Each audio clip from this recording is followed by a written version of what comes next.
Hello बच्चों, स्वागत है आपका आपके अपने YouTube चैनल एडुकेट ट्यूटोरियल पर। तो जैसा कि हमने लास्ट वीडियो में बात करी थी इंट्रोडक्शन ऑफ सेट्स के बारे में, क्या सेट्स होते हैं और कैसे उसे रिप्रेजेंट करते हैं, तो आज उसी के बिहाफ पे हम एनसीईआरटी की फर्स्ट एक्सरसाइज करते हैं। तो एक्सरसाइज 1.1 का क्वेश्चन है, which of the following are sets, justify your answer. तो पहला क्वेश्चन कह रहा है the collection of all the months of a year beginning with the letter J. तो अगर आपको याद हो तो सेट बेटा हम किसे कहते हैं, अ collection of well defined objects of same kind. जब कलेक्शन एक जैसे हो, सबके कलेक्शन एक जैसे हो, तो उस कलेक्शन को हम क्या कहते थे, सेट कहते थे। तो यहां पे बेटा क्या कह रहा है, the collection of all the months of year beginning with the letter J. तो अगर यहां पे हम बात करें बेटा, तो इसमें कौन कौन से ऐसे मंथ्स हैं जो जे से स्टार्ट होते, तो आपको पता है कि पहला जनवरी होगा, फिर बेटा क्या होगा, जून होगा, एंड देन क्या होगा, जुलाई। क्या इसके अलावा कोई और मंथ है? तो आई थिंक सबके जो कलेक्शन होंगे वो केवल इन्हीं 3 मंथ्स के होंगे। तो it is a well defined collection. तो ये जो कलेक्शन है ये सेट है। चलिए बढ़ते अपने नेक्स्ट क्वेश्चन की तरफ। क्या कह रहा है, the collection of 10 most talented writers of India. अब जैसे कि बेटा हम आपसे कह दें कि आप क्लास 11th में आए और हमने आपसे कहा कि वो सारे बच्चे खड़े हो जाएं जिनके 70% से ज्यादा हैं। तो जिन बच्चों के 70% से ज्यादा होंगे वो सारे बच्चे खड़े हो जाएंगे। तो इट इज वेल डिफाइंड। लेकिन अगर मैं आपसे कहूं कि जितने भी टैलेंटेड बच्चे हैं वो खड़े हो जाएं, तो क्या ये वेल डिफाइंड होगा? नहीं। 90 वाला खड़ा हो जाएगा तो 80 वाले को लगेगा कि नहीं यार ये मुझसे ज्यादा पाया, 70 वाले को लगेगा ये मुझसे ज्यादा पाया, 60 वाले को लगेगा ये मुझसे ज्यादा पाया है, ऐसे ही 40 वाले को लगेगा ये मुझसे ज्यादा पाया, ये मुझसे ज्यादा टैलेंटेड है। तो क्या ये वेल डिफाइंड हो सकता है? नहीं हो सकता। ठीक, सबको लगेगा ये मुझसे ज्यादा टैलेंटेड, ये मुझसे ज्यादा टैलेंटेड, या किसी को लगता होगा मैं सबसे ज्यादा टैलेंटेड हूं, या हमें लगता है कि नहीं क्लास की ये 2 बच्चे सबसे ज्यादा टैलेंटेड है। जो एकदम कमजोर होगा, वीकर होगा, उसे लगता होगा नहीं पूरी क्लास टैलेंटेड है। ठीक, तो it is not well defined.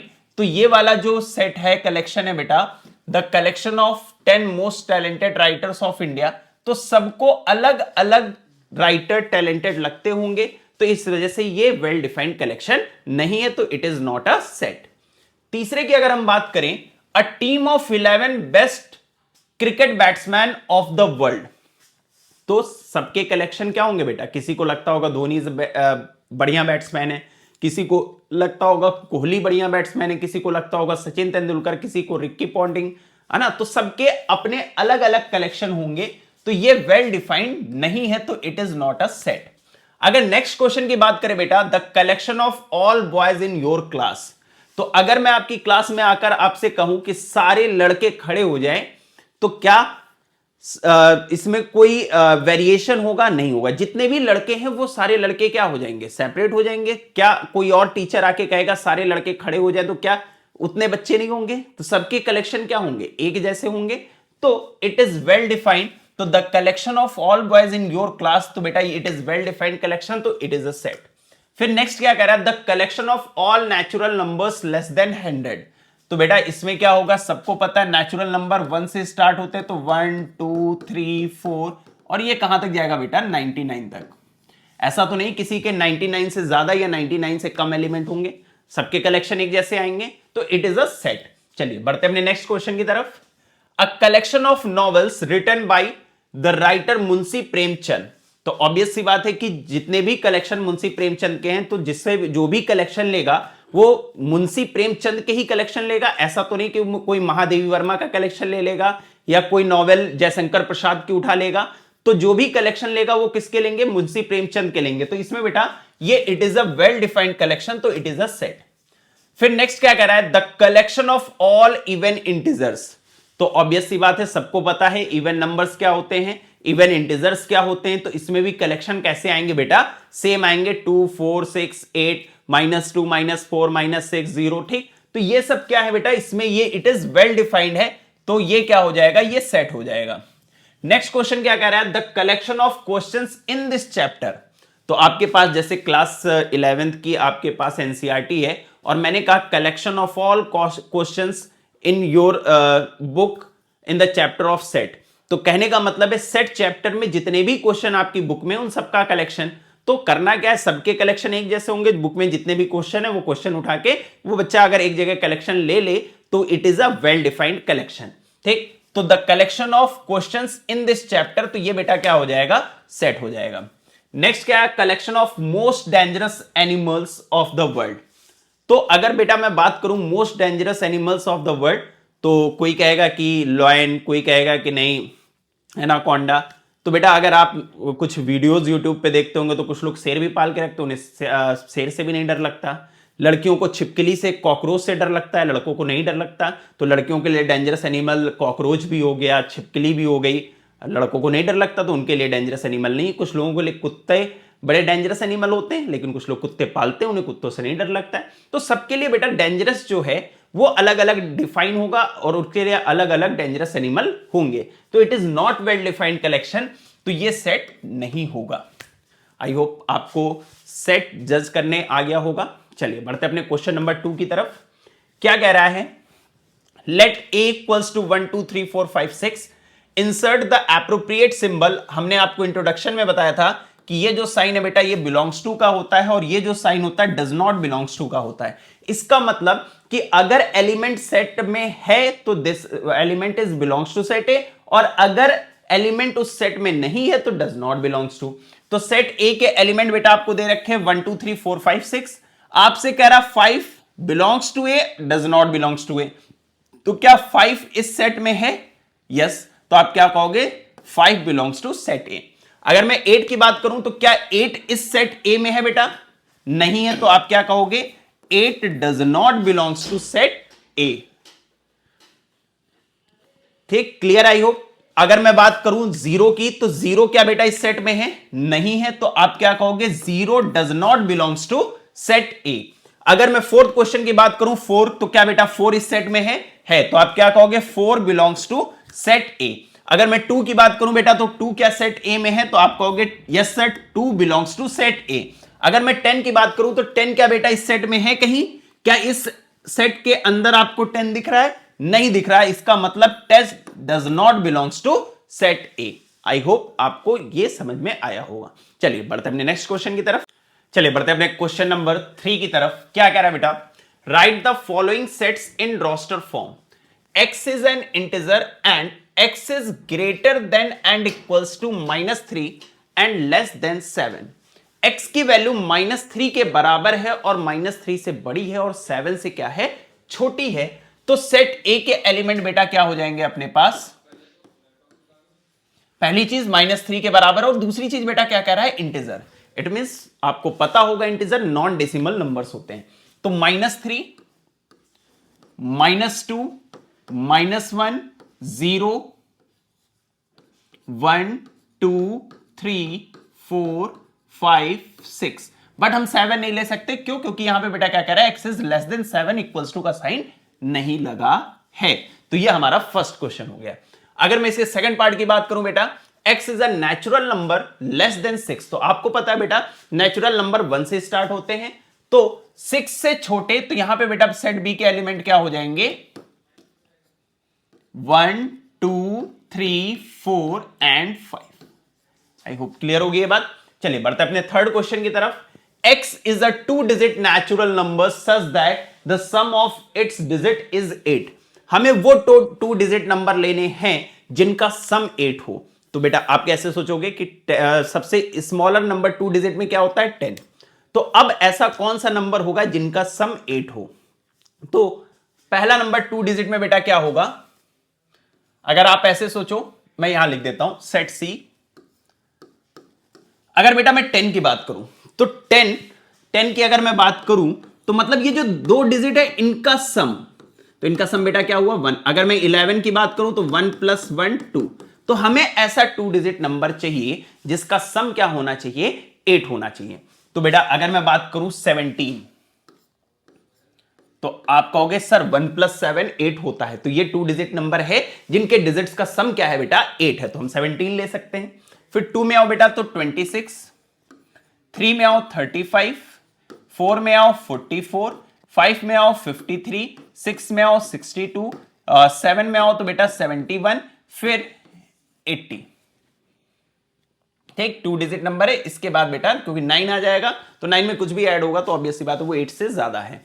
ठीक है, तो ये आपके सेट सी के एलिमेंट हो गए। ठीक है, अगर फोर्थ क्वेश्चन की बात करें, x is a prime number which is the divisor of 60।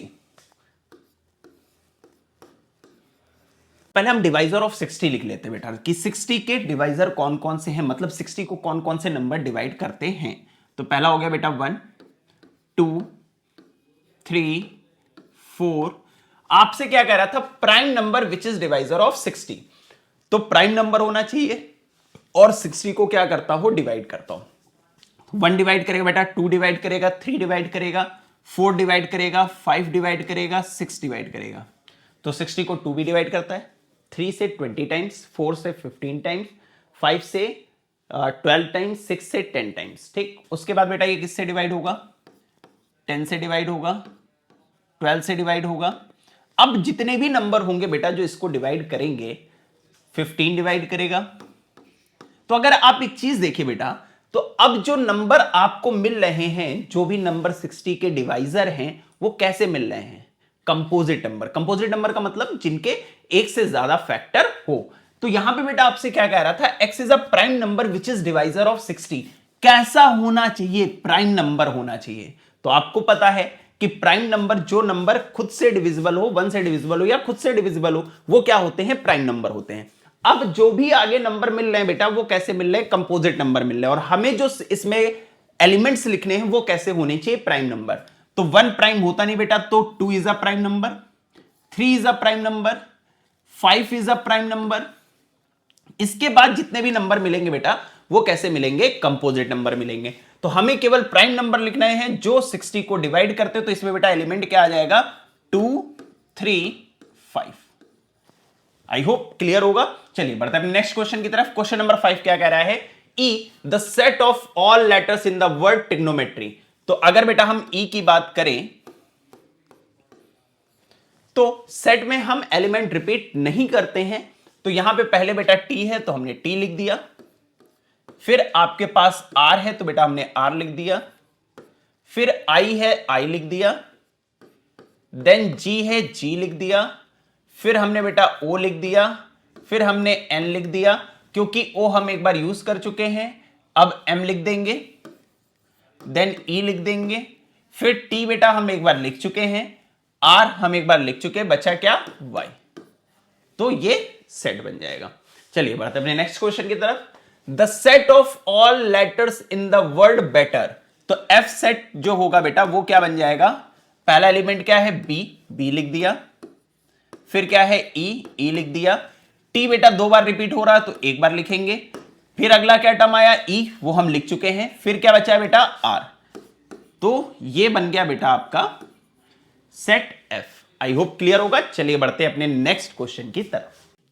Screen पर है question number 4, right the following sets in the set builder form. तो फर्स्ट पार्ट की बेटा अगर हम बात करें 3 6 9 12, तो इसे हम क्या लिख सकते हैं बेटा, अगर आप ध्यान से देखिए तो इसे हम लिख सकते हैं 3 into 1, 3 into 2, 3 into 3 and 3 into 4। अगर आप एक पैटर्न देखिए बेटा तो 3 सब में आ रहा है। तो अब हम इसे अगर सेट बिल्डर फॉर्म में लिखना है तो इसे हम कैसे लिखेंगे, x is such that x equals to 3n। Clear है। और n क्या है, नेचुरल नंबर 1 2 3 4। तो हमने लिख दिया n belongs to natural number. तो क्या सारे नेचुरल नंबर, नहीं, नेचुरल नंबर कहां से कहां तक, 1 2 3 4। तो हम क्या लिख सकते हैं, where n is greater than, where n is greater than and equals to 1 and less than and equals to 4। बस ये बन गया सेट बिल्डर फॉर्म, बहुत इजी है। आई होप क्लियर होगा आपको। सेकंड क्वेश्चन की अगर बेटा हम बात करें तो सेकंड क्वेश्चन में आपको क्या दे रखा है, अगर आप इसके पैटर्न को देखिए तो ये आपको सेट में क्या गिवन है बेटा, सेट आपको दे रखा है 2 4 2 4 8 16 32। अगर इसे आप बेटा देखिए तो ये कुछ ऐसा लिखा हुआ है, 2 की पावर 1, 2 की पावर 2, 2 की पावर 3, 2 की पावर 4 एंड 2 की पावर 5। तो आपको क्या कॉमन दिख रहा है हर जगह? आपको नीचे बेस में हर जगह 2 दिख रहा है, और ऊपर अगर पावर की बात करें 1 2 3 4 5, दीज आर नेचुरल नंबर। तो अब आप समझ गए कि आपको क्या करना है, कैसे लिखना है।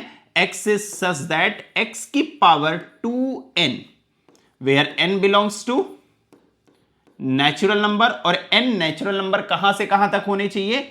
n is greater than and equals to 1 and less than and equals to 5। 1 से लेकर 5 तक। आई होप आपको क्लियर होगा, बहुत अच्छे से समझ में आ रहा होगा। चलिए बढ़ते हैं नेक्स्ट।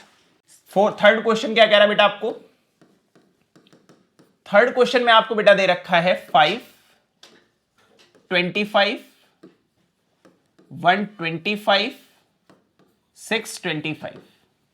तो यहां पे भी आप पैटर्न देख पा रहे होगे। आप इसे क्या लिखोगे बेटा? 5 की पावर 1, 5 की पावर 2, 5 की पावर 3 एंड 5 की पावर 4। फिर आपको बेस में हर जगह 5 दिख रहा है और एक्सपोनेंट में नेचुरल नंबर, तो इसे हम क्या लिख सकते हैं? x is such that x equals to 5 की पावर n, और n क्या है बेटा? नेचुरल नंबर, और n की वैल्यू कहां से कहां तक होनी चाहिए? n is greater than and equals to 1 and less than and equals to 4। I hope clear होगा आपको। चलिए फोर्थ पार्ट करते हैं। फोर्थ पार्ट क्या है बेटा? आपको दे रखा है 2 4 6 एज सो ऑन। ठीक है, तो यहां पे बेटा आप अगर देखें तो आप इसको क्या लिख सकते हो? 2 into 1, 2 into 2, 2 into 3, 2 into 4 as. तो एक चीज देखिए, हर पैटर्न में आपको क्या दिख रहा है? 2, और साथ में 1 2 3 4, दीज आर नेचुरल नंबर। तो आप इसको क्या डिफाइन कर सकते हो? x is such that x equals to 2n। ठीक, अब n की वैल्यू 1 2 3 4 है, मतलब n क्या है? नेचुरल नंबर है। और दूसरी बात, नेचुरल नंबर कहां तक? Up to infinite. बस इतनी बात करके हम छोड़ देंगे कि n की वैल्यू कुछ भी 1 2 3 4 5 6 एज सो ऑन रखते जाएंगे। ठीक है, चलिए क्वेश्चन नंबर 5 की अगर हम बात करें बेटा, तो क्वेश्चन नंबर 5 मैं इसको इरेज कर देता हूं। क्वेश्चन नंबर 5 में आपको बेटा दे रखा है 1 49 sorry 4 9 up to dash dash dash, कितना दे रखा है बेटा? 100 दे रखा है। अगर इस पैटर्न को आप देखिए तो आप क्या लिख सकते हो? 1 का स्क्वायर। 4 को क्या लिख सकते हो बेटा? 2 का स्क्वायर। और 9 को क्या लिख सकते हो आप? 3 का square up to dash dash dash. और 100 को क्या लिख सकते हो बेटा? 10 का स्क्वायर। इसका मतलब 1 का स्क्वायर, 2 का स्क्वायर, 3 का स्क्वायर, 4 का स्क्वायर, 5 6 7 8 9 10। अगर आप एक चीज देखिए तो यहां पे कॉमन क्या दिख रहा है? हर जगह पावर में 2 है। तो यहां पे बेटा हम क्या देख रहे हैं कि नीचे बेस चेंज हो रहा है 1 2 3 4 5 6 7 8 9 10, और ऊपर बेटा कांस्टेंट दिख रहा है पावर 2 2 2 2। तो यहां पे हम क्या कह सकते हैं? x इज सच दैट, मतलब जो x डिफाइन कर रहा है वो कैसा डिफाइन कर रहा है? n x इक्वल्स टू किसको? n स्क्वायर को। तो ऊपर 2 रहेगा, और n की वैल्यू बेटा वेरी कर रही है, कहां से है? 1 से है, तो इसलिए हमने क्या कह दिया? n क्या है? Natural number. और कहां से कहां तक है? 1 से 10 तक। तो हमने कहा n is greater than and equals to 1 and less than and equals to 10। तो ये इसका क्या हो जाएगा? सेट बिल्डर फॉर्म हो जाएगा। आई होप क्लियर होगा। चलिए बढ़ते हैं नेक्स्ट क्वेश्चन की तरफ। नेक्स्ट क्वेश्चन, क्वेश्चन नंबर 5 क्या कह रहा है बेटा? List all the elements of the following sets. मतलब अब हमें क्या करना है? हमें सेट बिल्डर फॉर्म दे रखा और उसे बेटा हमें क्या करना है? रोस्टर फॉर्म में चेंज करना है। तो क्या कह रहा है? List all the elements of the following sets. तो रोस्टर फॉर्म में हमने बेटा क्या पढ़ा था? Listing elements. हम उसमें क्या कर देते हैं? एलिमेंट्स को लिस्टिंग फॉर्म में चेंज कर देते हैं। तो यहां पे ये जो सेट दे रखा बेटा, इसे हम लिस्टिंग फॉर्म में चेंज करेंगे। तो सेट ए क्या कह रहा है? x is N odd natural number. ठीक, x is N odd natural number. हमें बेटा नेचुरल नंबर चाहिए, और वो कैसे होने चाहिए? ऑड होने चाहिए। तो सेट ए में बेटा एलिमेंट क्या आ जाएगा अपने पास? सेट ए के एलिमेंट हो जाएंगे 1 3 5 7 9 as so on etcetera. I hope clear होगा। चलिए बढ़ते हैं नेक्स्ट क्वेश्चन की तरफ। सेकंड क्वेश्चन क्या कह रहा है? x is such that x is an integer where x is greater than -1/2 and less than 9/2। अब बेटा एक बात समझिएगा, आपसे कह रहा है x is greater than -1/2 and less than 9/2। तो -1/2 का मतलब बेटा क्या हुआ? 0.5, और 9/2 का मतलब क्या हुआ? 4.5। आपसे क्या कह रहा है, x कैसा होना चाहिए, एक इंटीजर होना चाहिए, और इंटीजर आपको पता है क्या होते हैं, नॉन डेसिमल नंबर्स होते हैं। तो मतलब हमें 0.5 से -0.5 से 4.5 के बीच के इंटीजर चाहिए। तो -0.5 से बड़ा पहला इंटीजर बेटा क्या होगा, 0, इसके बाद 1, देन 2, देन 3, देन 4। तो हमें इसके बीच के इंटीजर चाहिए थे, तो इसके बीच के इंटीजर बेटा क्या होंगे, 0, 1, 2, 3, 4। तो यहां के एलिमेंट क्या आ जाएंगे बेटा, सेट बी के एलिमेंट हमारे आ जाएंगे 0, 1, 2, 3, 4। आई होप क्लियर होगा। चलिए बढ़ते अपने नेक्स्ट क्वेश्चन थर्ड की तरफ। क्या कह रहा है, x is such that x is an integer x square is less than and equals to 4। तो बेटा आपसे क्या कह रहा है, x square is less than and equals to 4, और x है क्या बेटा, इंटीजर है। मतलब ऐसे इंटीजर जिनका स्क्वायर 4 या 4 से कम हो। तो आपको पता है कि -2 का जो स्क्वायर होता है बेटा वो क्या होता है, 4 होता है। तो हमने कहा कि ऐसा नंबर जिसका स्क्वायर 4 के बराबर हो या 4 से कम हो। तो -2 का स्क्वायर 4 होता है, तो 4 के बराबर है।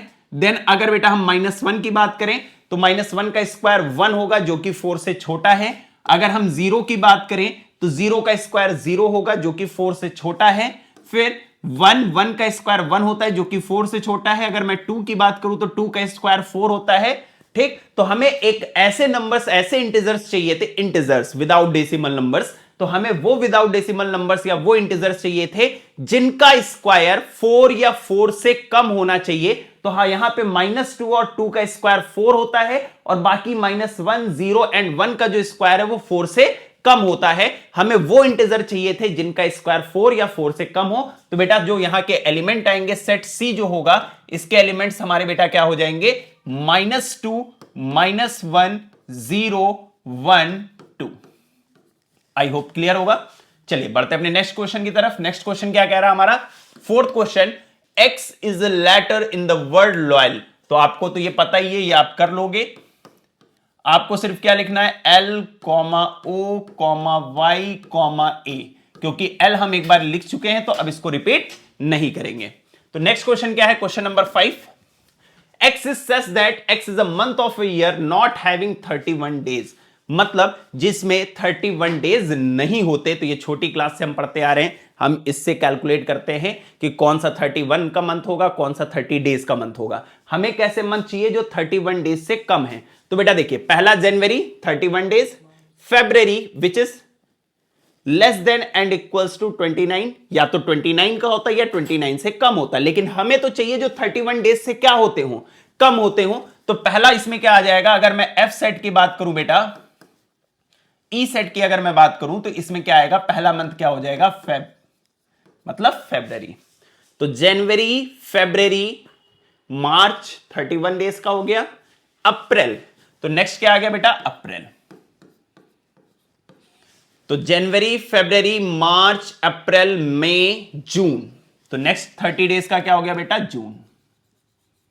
देन जुलाई, अगस्त, सितंबर। सितंबर हो गया बेटा, अक्टूबर, नवंबर, और दिसंबर तो आपको पता ही है कि 31 डेज का होता है। हम लोग हमेशा ईयर के एंड में 31st की नाइट सेलिब्रेट करते हैं, तो आपको भी पता है कि 30 दिसंबर जो होता है वो 31 डेज का होता है। तो ये वो मंथ्स है बेटा जो 31 डेज से कम के हैं। क्यों, क्योंकि फरवरी में 29 डेज होते हैं, तो हालांकि वो भी क्या है, 31 डेज से कम है, इसलिए हमने फरवरी को भी इंक्लूड किया है। चलिए बढ़ते हैं अपने नेक्स्ट क्वेश्चन की तरफ। क्या कह रहा है, एफ कह रहा है आपको X is a consonant in the English alphabet which precedes K। तो कॉन्सोनेंट आपको पता होगा बेटा क्या होते हैं, इंग्लिश अल्फाबेट में वॉवेल्स को छोड़कर जो बाकी लेटर्स बचते हैं, दीज आर कॉन्सोनेंट। तो आपसे कह रहा है X is a consonant in the English alphabet which precedes K, जो K से पहले आते हैं। तो F सेट में बेटा क्या आएगा, क्या मैं A लिख सकता हूं, तो A आपका क्या होता है, वॉवेल होता है। तो पहला कॉन्सोनेंट क्या होगा, B, C, D, E तो आपको पता वॉवेल होता है, F, G, H, I हम ले नहीं सकते, विच प्रोसीड्स के जो K से पहले आते हैं, तो बेटा क्या हो जाएगा, B, C, D, F, G, H। तो ये इसका आंसर हो जाएगा। चलिए बढ़ते अपने नेक्स्ट क्वेश्चन की तरफ। चलिए बढ़ते हैं नेक्स्ट क्वेश्चन। क्वेश्चन नंबर 6 क्या कह रहा है? Match each of the set on the left in the roster form with the same set on the right described in set builder form. एक तरफ बेटा आपको रोस्टर फॉर्म दे रखा है, दूसरी तरफ आपको सेट बिल्डर फॉर्म दे रखा है, और आपको रिलेट करना है कि कौन सा रोस्टर फॉर्म उसका सेट बिल्डर फॉर्म है। ठीक, तो यहां पे हम देख पा रहे हैं, यहां पे क्या लिखा हुआ है सेट में 1 2 3 6। तो बेटा पहले हम इसको देखते हैं। x is a prime number and a divisor of 6। तो x जो है बेटा वो प्राइम नंबर है और 6 का डिवाइजर है, तो 6 के डिवाइजर 1 2 3। लेकिन प्राइम नंबर की बात करें तो 2 और 3 आएगा, तो ये तो नहीं हो सकता। फिर x is N odd natural number less than 10। तो अगर ऑड नंबर है और 10 से छोटा है तो बेटा इसमें क्या आएगा 1 3 5 7। तो ये भी नहीं हो सकता। x is a natural number and divisor of 6। तो नेचुरल नंबर है और 6 के डिवाइजर होने चाहिए, तो 6 का डिवाइजर जो है बेटा, और नेचुरल नंबर कह रहा है आपके प्राइम नहीं कह रहा, तो नेचुरल नंबर 1 भी होता है, तो इसका क्या आएगा 1 भी होगा, 2 भी होगा, 3 भी होगा और 6 भी होगा। तो आई थिंक यही आपके एलिमेंट है। तो फर्स्ट को बेटा हम किससे रिलेट कर देंगे? सी से रिलेट कर देंगे। क्वेश्चन नंबर 2 क्या कह रहा है? 2 3। तो अभी हमने आपसे कहा x is a prime number and a divisor of 6। वो नंबर जो 6 को डिवाइड करते हैं और कैसे होने चाहिए? प्राइम होने चाहिए। तो आपको पता है 6 को डिवाइड 1 2 3 6 करते हैं, लेकिन हमें प्राइम नंबर चाहिए, तो 1 प्राइम होता नहीं, 6 प्राइम होता नहीं, तो इसमें बेटा क्या एलिमेंट आएगा 2 3। तो इसको किससे रिलेट कर देंगे? ए से। तीसरा क्या कह रहा है? मैथमेटिक्स। तो ये तो बहुत सिंपल है, x is a letter of the word mathematics. तो थर्ड वाले को बेटा किससे रिलेट कर देंगे? डी से। तो बचा बी, ये तो ऑटोमेटिक। फिर भी देख लेते हैं, x is N odd natural number less than 10। तो x is N odd natural number, odd होना चाहिए और 10 से क्या होना चाहिए? छोटा। तो क्या क्या आएगा बेटा इसमें? 1 3 5 7 9। आई थिंक यही लिखा हुआ है, तो इसको बेटा किससे रिलेट कर देंगे? बी से। आई होप आपको एनसीईआरटी की फर्स्ट एक्सरसाइज बहुत अच्छे से क्लियर होगी। अगर आपको कोई भी डाउट है या आपको कोई भी परेशानी आती है तो आप कमेंट सेक्शन में कमेंट करके जरूर बताएं, तो आपकी जो भी समस्या होगी उसका निवारण किया जाएगा। और अगर वीडियो अच्छी लगे तो please like share and subscribe जरूर करते हैं। मिलते हैं नेक्स्ट पार्ट में। Thank you so much, bye bye.